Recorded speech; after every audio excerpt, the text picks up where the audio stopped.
So you guys may recall in a video that I did on the Mrs. VT BRV channel, my neighbor actually is a professional welder. He's actually a welding instructor. And you know, with the new cabin, we had this fireplace and it was just completely open through here. And it was just kind of challenging to prevent our cats and stuff from getting, you know, too close to the fire, possibly going through this spot, because they did. But now, look what he fabricated for us. This is absolutely amazing. We already have one of our cats exploring it. But check that out. He came, took measurements one day, and like 4 days later he came over and had it all complete. Now what's cool is, got the little Texas stars right here. All on hinges, magnetic bolts. I mean, that just looks absolutely fantastic. Painted in high heat paint. Let's light this thing up so you guys can see what it looks like. Okay, there we go, all lit up. What's really cool about it is I can still reach in there when I turn the gas on to light it. I can still reach both of the chains to be able to open and close the flute. We can leave the gates open if we want to. The thing probably weighs close to 40 pounds each, super heavy. He used expanded steel, but it's flat expanded steel, which is really cool. And here's the other side. Let's talk about a good fit. This turned out really, really good. What do you guys think? I mean, it is so cool to have, you know, trade skills when it comes to things like welding, and he builds pits and everything else, and he just does a phenomenal job. All the edges are perfectly smooth. That is so cool. Leave a comment below. What do you think of this thing? It's absolutely awesome. At first he was going to put designs and things on it. We said, you know what, let's just kind of keep it rustic looking. Let's keep it looking like the cabin. And then he surprised us showing up like this, just how well it was built. Very awesome. He needs to start his own YouTube channel. Okay, so main part of the video here. I got my bad boy, what is this, 326H tractor. Got the bucket right here. Everyone's been telling me I got to get some hooks mounted to the top of my bucket, which I really agree, because there's probably been a dozen times now where I really wish I had a way to connect some straps or chains or other things to the top of the bucket to secure a load that I'm trying to move around the property. So very, very cool. I bought these on Amazon. They're actually really inexpensive. These are like 16 bucks for 4 of them. These are 5/16 inch forged hooks. But yeah, they should accomplish the task pretty well. Got 4 of them. We're going to position them equally across the top here, starting right here, since this is kind of the reinforced area of the bucket that you would attach the quick connect to on the tractor. So this is designed to be able to work with like a skid steer quick connect. And again, you can see the bracing and reinforcement right here. So this is where one's going to go. Then we'll space the other ones equally across there. The only additional item I may add at some point is maybe like a 2-inch trailer receiver right in the center, in case I want to put like a hitch on to lift up a trailer or something from the front. So we're going to leave a little gap, of course, up front, so I can do that later. Of course, we'd probably want to reinforce the bucket right there. So I got my neighbor here, and he is a super welder. He's the one that welded up the little fire grates that I showed you a little bit earlier in the intro. Question for you. Should all of this have been one continuous weld, or is it okay right here? Support, or at least stitch weld in between. I wouldn't just leave one long gap without it being welded. Yeah, because I see where these kind of hook underneath right here, and they welded that whole area right there. But it seems where most of your pressure is going to be at. But I would have still put at least a stitch weld. Okay. You know, a 2-inch weld here, 2-inch weld there. Got it. Man, that's kind of interesting. Now, what type of welding are you going to do today? This is going to be stick welding, SMAW. Okay. Submerged metal arc welding. And I see you actually training a lot of folks on how to weld. How long you been welding? I've been welding for about 15 years now. Okay, good deal. And by the way, military veteran, served in the Army, right? How long were you in the Army? 8 years. 8 years. Did 15 months in Baghdad and another 3 months in Kuwait. Guys, show your support to our military veterans, because these guys are the reason why we have the ability to do the stuff that we do. So absolutely humbling being around military veterans that have put their time in, and in many cases, you know, brought back a lot of consequences and issues and things that they deal with. And quite frankly, I mean, these are our heroes, so show them as much support as you can, anytime you can. That spacing look okay, or do you want to go further in? No, I think that's perfect. No, that's absolutely perfect, because like I said, at some point I want to throw like a 2-inch receiver right here, so I can actually hook up a small hitch and lift small trailers or whatnot. Very cool. Now what I don't know, maybe you can tell me, is I don't know what grade of steel they used in the bucket here. If it's like mild steel, high strength steel, ultra high strength. I'd imagine it's probably mild, possibly high strength. It's mild. It's not going to be, you don't have to deal with real high temperatures or real extremely frozen, low temperatures. So they're going to use mild steel. Okay. Strong enough for whatever you need. Good deal. Well, it's going to get loud. I'm going to have to buff off this paint. No worries. So we can get a good weld.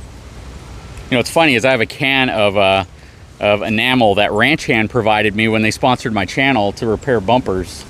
And that stuff is super, super durable, so we'll just repaint it with that.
All right, so a question people obviously have whenever it comes to welding is, first of all, if somebody is kind of committed to doing it as a hobby, something maybe on the weekends, little projects, you know, how much do you think they have to invest if they have absolutely nothing, a blank garage, to be able to do something in their garage, like just the equipment they would need? Okay, well, this is actually a startup. There for Prime Weld, you can get it off of Amazon. I believe it's like $300 to $400. Okay. And it can run off of 220. It also comes with the adapter to run off the 110. Wow, that's cool. So, will it do everything off of 110, or is it going to be limited? You'll be limited. You won't be able to weld as much or as hot as most welders. Okay. Some welders, depends on the welder. Some welders like to weld hot, some colder. What about what we did here? It can run off of 110. You can still do this. Again, you just have to go a little bit on the colder side. 220 would definitely be preferred, though. 220 would be preferred. Now, okay. Some people don't have the option of having a 220 line in their garage. Now you can see that you don't have to have a line in your garage. Yep. Okay, so would you probably say all in, all the equipment, everything you need to get started under $700, or? Oh yeah. Okay, what about a welder's mask, all that stuff? Welder's mask, again, most of this stuff you can get on Amazon. Grinders. This was from Harbor Freight. About 49 bucks. And somebody told me something about grinders. It's never a good idea to invest in really high-end grinders because they go out a lot. So it doesn't matter what the brand is, right? Yeah, the brand really doesn't matter. Some people are going to swear by a certain brand, and that's what they use. You know, it's great for them. Some people don't have the financial resources like other welders, and there's nothing wrong with going on the lower end. Well, and you build high-end pits, you know, barbecue pits all the time, and this is the stuff you use, right? Stuff I use every day, and it hasn't failed me yet. Yep. So there's a lot to be said about being cost conscious and going for the value side of it, as opposed to saving up thousands of dollars and thinking that you have to name brand everything you get. You don't need it. All right, so what we did here, stick welding, like you said. I saw you cleaned everything up kind of at the very end with the grinder. And don't be a lazy welder. Clean up your welds when you're done. Yeah, you know, I'm not even a welder, and I know that. So no, that's awesome. And we're gonna hit it with a can of this paint. So this paint was actually provided to me from Ranch Hand as touch-up paint for those Ranch Hand bumpers I had a long time ago. This stuff is amazing. It's like the best paint I've ever used in my life for black paint. Now, keep in mind, most bumpers are powder coated, not painted, so you're essentially touching up a spot with paint, because you can never truly repair a powder coat without actually removing all the powder coat and starting from scratch, because oxygen gets underneath the layer of powder coat and steel, and it's just going to bubble up later or somewhere else. But this stuff works really good. Would you like the honors? Sure. Might be a little too hot to do it. Okay, if it's too hot to do it, then I'll just do it later once it cools down. It's a little too hot. These are. They're cooking right now? Yeah. Okay. I would wait just for, you're gonna have them bubble up because of the heat. Yeah, don't worry about it then. We'll knock it out later. They're already cleaned up, so give it a little bit of time to cool down, then hit them with this. Awesome. Any final words? Oh, well, you know what? I am convincing this guy to start a YouTube channel. Let me show you what he built on the side of his truck. All right, so I filmed these when they were first done, and there's a reason for the wording on here. You want to explain why you have it listed as Tough Hombres? Yes, TO is our unit patch, so it's in the service. Right here on the F. Operation Iraqi Freedom, 2009-2010 veteran. Tough Hombres was our saying in our unit. And of course, I am a huge Punisher fan. And with the Civis Pacem Parabellum, you want peace, prepare for war. Yep, especially with what's going on right now, my friend. So, real quick, and only if you want to share this, but what got you into welding? Because it's not as if it was just a passion of yours, right? Not to begin with. After we came back from deployment, you know, finally realized I needed to go get some help. VA, they told me I need to get a hobby, get my mind busy. It would help me out, and I started building a barbecue pit for my new house, and I noticed during that time I was sleeping better. My anxiety was down. I wasn't so anxious, and that was it. That's what got me hooked on it, to keep doing it, and I've been doing it ever since.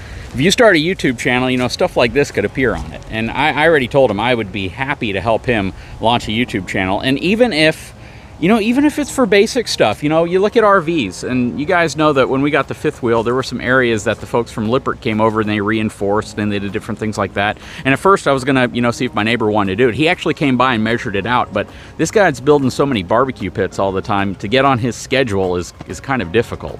I told him, if you want your own freedom to do the things you want to do, start a YouTube channel, show off the stuff you do. But you know what? Show it off from a budget perspective.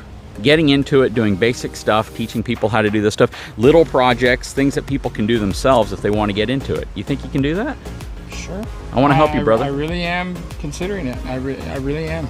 Yeah, well, I'm going to help you do it if you decide to do it. I will be here. I'll contribute. I'll do whatever I can do to get you kicked off, because, brother, I appreciate your service. But the fact is, I truly appreciate your service, what you've done. I truly appreciate the fact that I can enjoy doing what I do out here because of what you did over there.